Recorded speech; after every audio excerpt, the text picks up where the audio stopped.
Since you mentioned yoga, I do have two questions about yoga. In China, the mainstream yoga practitioners, they are more seeing yoga as a physical exercise to help them like get that's only in slimmer. No, the same everywhere. Get weight loss or enhance their health. So but for advanced practitioners, they may want to see how their practice can go inward to change the inner world.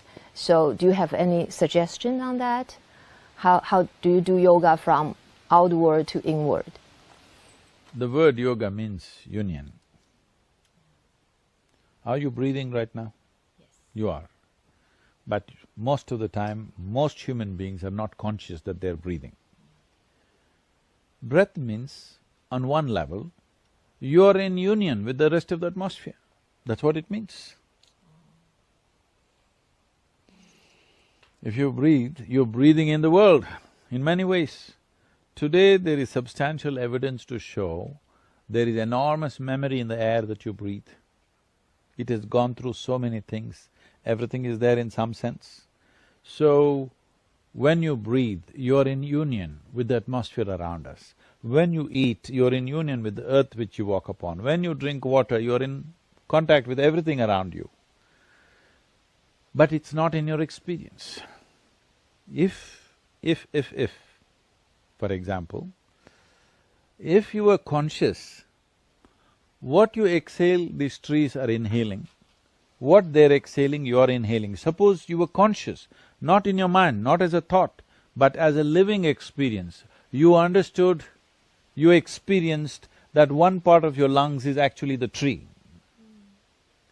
If you experience this, do I have to teach you what is the right thing to do about the tree?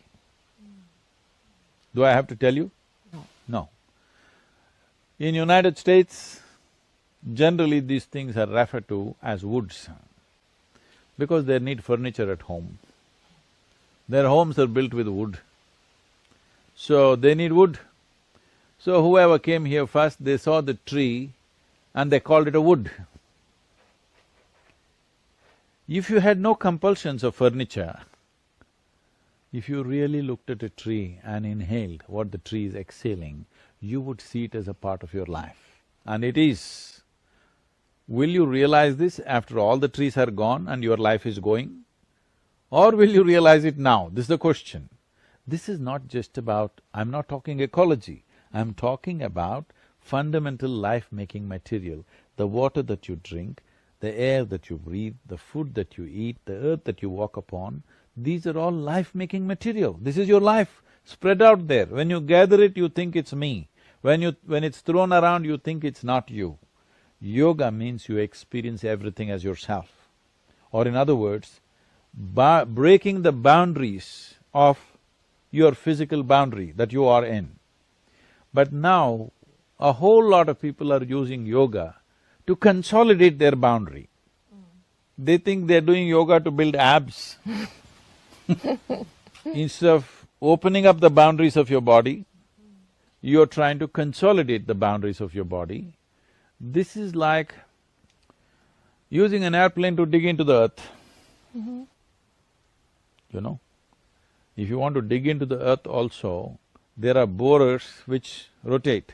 So you get an airplane where propellers are rotating and you try to dig into the earth, you will realize that it's not made for that purpose and obviously you will be frustrated, and that's all that's happening right now. Every day you get up and twist and turn, after some time you'll get bored and say, hell with it. And you'll do something else after some time. Only if you use an instrument for the purpose for which it is created. If I ask you to unscrew this screw in the furniture, if you try with your hands, all your nails will go. I will allow you to use your teeth, they will also go. But if I give you a simple screwdriver, you will get it out, isn't it? I gave you a screwdriver, you don't know what to do with it, so you put it in your ears and turned it. Damage may happen, well-being will not happen. But a screwdriver can be fantastic if you know how to use it. If you don't know how to use it, it works against you. So I'm using a very simple basic example, but yoga is a very complex, very complex instrument or a technology, far more complex than most people ever imagine. If you use it well, you can make the entire cosmos happen within you. That's what it means. Yoga means union. Union means if you sit here, removing the boundaries of your physical nature, you can sit here experiencing the entire cosmos within yourself. But now, you're using the instrument of yoga to build a wall that nobody can crack. So how can yoga create something like that? So That's why I'm coming to magically? China. Oh, okay. Because, for example, we are in a mountain pose, and if we do it as just asanas, or we do it as you say as a tool to feel the nature, feel that we are part of the nature, or we are one with the nature. Can you tell the difference, or what's the trick? Is it in the breathing, or No. how you do it? First thing is, there is no trick. The problem is in the transmission, the way it is transmitted. Say, if I give you a flower, it is alive, it's full of life, you will have to care for it in a certain way. When I find you don't know how to hold a flower, there are people like this, I give them a flower, they will grab it like this. Those who don't know what it is, they will grab it like this, flower will die right there in their hands. So then, what to do? Then we will give you a plastic flower. All over China, there are lots of plastic flowers. In every hotel room I go, I see plastic flowers everywhere. Because for people who are unconscious, plastic flowers are best. Plastic flower only looks like a flower, but it's just a piece of plastic, it's not a flower. Flower means it is the peak of that life. A plant is there, what is the peak of its life? Flowering, isn't it? It's the peak. Flower is a representation of the peak that life can attain to. But you make a plastic flower and give it because it's convenient, and you can hold it whichever way you want, you can even beat your children with it, if they're not obedient. Now, you have a piece of plastic which you think is flower. So this is what is happening to yoga. Without the subjectivity, just the instructions are going. So you have a stillbirth. Isn't it better not to get pregnant than to have a stillbirth? So if fitness is what you're looking for, please go swim in the Yellow River, play tennis, climb a mountain, do something for fitness. Yoga definitely gives you fitness, not just physical fitness, it gives you fitness on all levels, but that is not the reason why you practice it. You practice yoga because you want to become one with everything. So in the transmission, there must be subjectivity. Right now, we have become slaves of objectivity because we are not using any other form of intelligence within us except the intellect. If you use only the intellect, is it true that intellect is useful only if it's sharp like a knife? You want a dull intellect or a sharp intellect? Sharp. Sharp. So it's a knife. Now you use a knife to stitch, you will only tear it further. Knife is not an appropriate instrument to stitch. If you want to stitch, you need something else.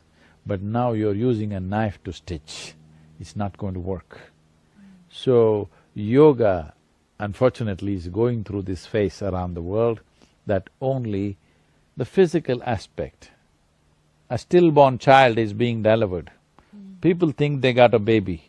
They don't have a baby, they have a dead baby. It still looks like a baby, of course, but it's not alive, it's not going to grow. If you have a plastic flower, it's not going to blossom, isn't it? So this is not going to blossom. Maybe you will get abs if you stretch and turn enough, but you are strengthening the wall instead of opening up the wall. So the No, I'm only talking about the wall of your body, not the China wall. Yeah, okay. So the critical point is not how you do it, but how it was transmitted to you? Both.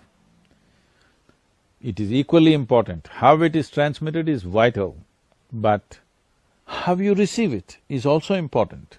How you practice it is also important. Without bringing those dimensions into the process, if you just bring a bunch of instructions, then it becomes a very objectified yoga. With this you may get physical fitness, but that is like using an airplane like a bullock cart. That which can fly, you make it crawl around, what is the use? If you see a bird whose wings are damaged and it cannot fly, do you feel sad about it? Yes? Yes. But if you see a buffalo without wings, you don't feel sad about it, isn't it? Because a buffalo is only supposed to do that. But when you see a bird which could fly and now it cannot fly, that saddens you, isn't it? If I was capable of becoming sad, looking at the yoga in the world, I would have become sad. But I've become incapable of becoming sad, so So what makes Isha Yoga different from normal yoga? subjectivity. Can you elaborate more on subjectivity? Isha Yoga is never taught by a professional teacher, never. Unless they hold it above their life, unless they hold it more important than their life, I will not let them teach Isha Yoga. Not as a profession, not as a hobby, not as entertainment, no. You must hold it as something more important than your life. Then only we will let you teach, because only then we can load subjectivity into the yoga that is offered. Otherwise, you will become professional. If people pay you more, you will do little more. If people pay you less, you will do little less. It'll not work like that. Once that calculation comes, it will not work. Right now it's working the way it's working because it's delivered through dedicated people who are willing to give their life for it. So when we practice Isha Yoga, we also have to give our life to it. That's the correct way to practice it? If you give your life to it, Or it will we- enhance your life in a way that you've not imagined possible. Yeah. But I am not demanding that out of every practitioner, but those who want to deliver must hold it that way, otherwise it'll not work. Could it be possible that we do Isha Yoga the way we do the normal technique, without spirit, without life, or make it like just a normal That is what… exercise? If you drive your airplane on the street and if you're happy, what can I do about it? Okay. I'm telling you it can fly. Okay.